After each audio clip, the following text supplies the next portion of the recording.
नमस्कार किसान भाइयों, मैं मोहित कुमार सुमन जो आज आप लोगों को फिर से गर्मी में लगाई जाने वाली भिंडी की फसल से अवगत कराने के लिए आज प्लॉट विजिट करने आया हुआ हूँ। जैसा कि आप लोग देख रहे हो, ये लगभग 40 दिन प्लस की ये भिंडी की अवस्था हो चुकी है। बात कर लेते हैं, ये जो भिंडी की फसल है वो किसान ने बड़े मेहनत के साथ में इसको लगाया हुआ है, आप जैसे कि आप लोग देख रहे हो। और बात करते हैं इसकी उन्नत वैरायटी की, तो ये जो बासप कंपनी का सिंगम सीड आता है F1 हाइब्रिड का, उसका इस किसान ने लगाया हुआ है। जैसे कि आप लोगों को दिखाया जा रहा है, ये वाला किसान ने इसका बुआई किया हुआ है।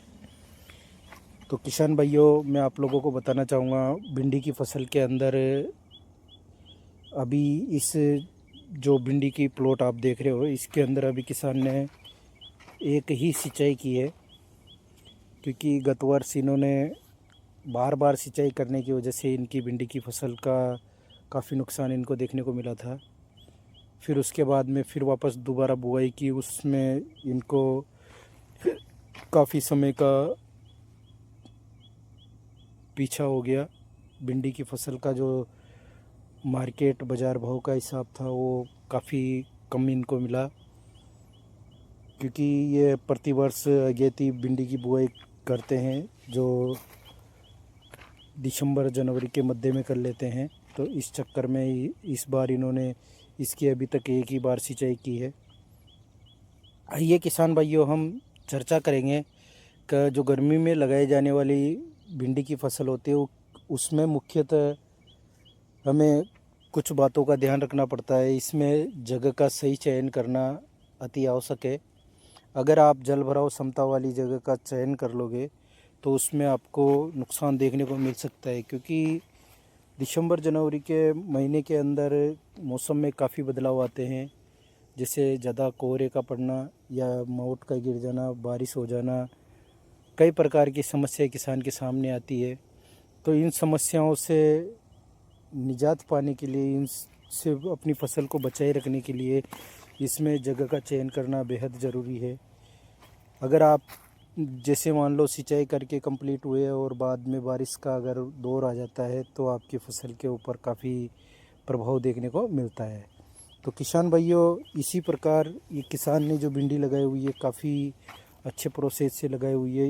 ये क्या है, काली मिट्टी है, इसके अंदर नमी की अधिक मात्रा ज़्यादा रहती है, इस वजह से इन्होंने अभी तक इसको एक ही सिंचाई की है। और बाकी आप लोगों को बताना चाहूँगा, इसके अंदर अभी जो बेसिकली जो समस्या आती है वो सबसे मेन आती है हरा मच्छर का और जाले वाली इल्ली का प्रकोप। जो मौसम में बार बार बदलाव होते हैं, उतार चढ़ाव होते हैं, उसकी वजह से इसमें जाली वाली इल्ली का और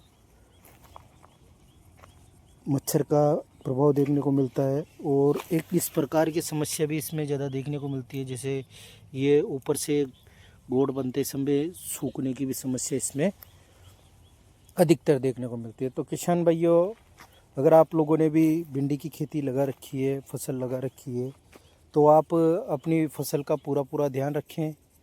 सबसे मुख्यतः इसमें जैसे नॉर्मली अगर आप लोगों को मौसम में बदलाव देखने को मिल रहा है तो उसके साथ साथ में आप इसमें कोई भी नॉर्मल इंसेक्टिसाइड का फोलियर स्प्रे निकाल ले, जिससे जाले वाली इल्ली का और इन चीज़ों का कंट्रोल हो जाए। और इसके साथ साथ में लगने वाले जो हरा मच्छर होता है, हरा मच्छर की लक्षण कहाँ कैसे देख सकते हैं हम, ये हमें इस भिंडी के प्लॉट पेड़ के पीछे ये देख सकते हो आप, ये छोटे छोटे अंडे नुमा ये देख सकते हो आप इस प्रकार से। और इस प्रकार की कंडीशन आपको देखने को मिल जाएगी। और इसके साथ साथ में किसान भाइयों, इसके ऊपर जो लीफ माइनर आती है ये देख सकते हो, इसकी पत्तियों पर भी लीफ माइनर का प्रभाव देखने को मिलता है। क्योंकि गर्मी के दिनों में लगाई जाने वाली कोई भी फसल हो, जिसे बेल वर्गीय फसलों पर ज़्यादा देखने को इसके लक्षण मिलते हैं लीफ माइनर के। तो आप लोगों को बताना चाहूँगा, इस बीमारी का नियंत्रण करने के लिए भी आप जो स्प्रे डाल रहे हो उसके साथ में कंट्रोल कर सकते हो। बाकी आप लोगों को बताना चाहूँगा, जो जाले वाली इल्ली है उसका नियंत्रण करने के लिए आप जैसे लेमड़ा थाइमोथक्सम का प्रयोग ले सकते हो। या फिर आप परफेनोफॉस प्लस साइपरमेथ्रिन का स्प्रे ले सकते हो।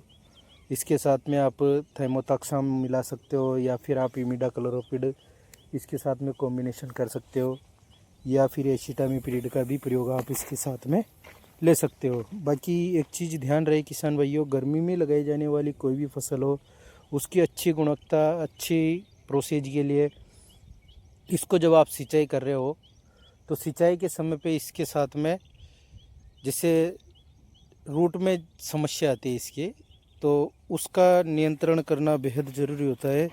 रूट में समस्या के लक्षण भी आपको दिखा देता हूँ। ये देख सकते हो आप, ये भिंडी का ही प्लांट है, इसमें इस प्रकार से रूट में समस्या आती है।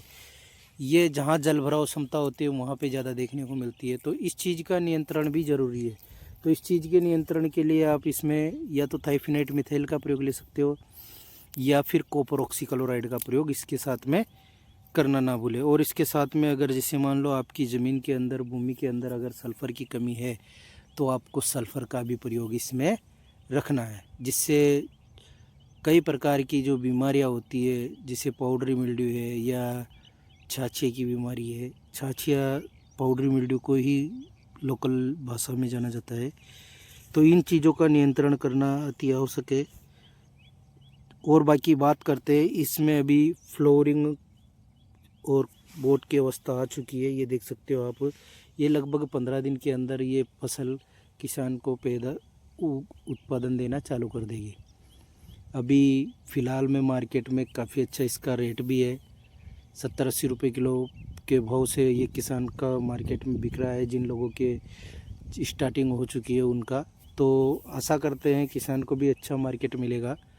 और बाकी आप लोगों को बताना चाहूँगा, इसके अंदर मेजरली जैसे आप सिंचाई कर रहे हो तो सिंचाई के साथ में माइकोराइजा और उसके साथ में कोई भी फफूंदी नाशक जैसे बायोफंगिसाइड में कॉपर ऑक्सीक्लोराइड या ट्राइकोडर्मा, माइकोराइजा के साथ में आप ट्राइकोडर्मा भी कॉम्बिनेशन ले सकते हो, जिससे क्या है कि इसकी जड़ में कोई भी प्रकार की समस्या ना आए।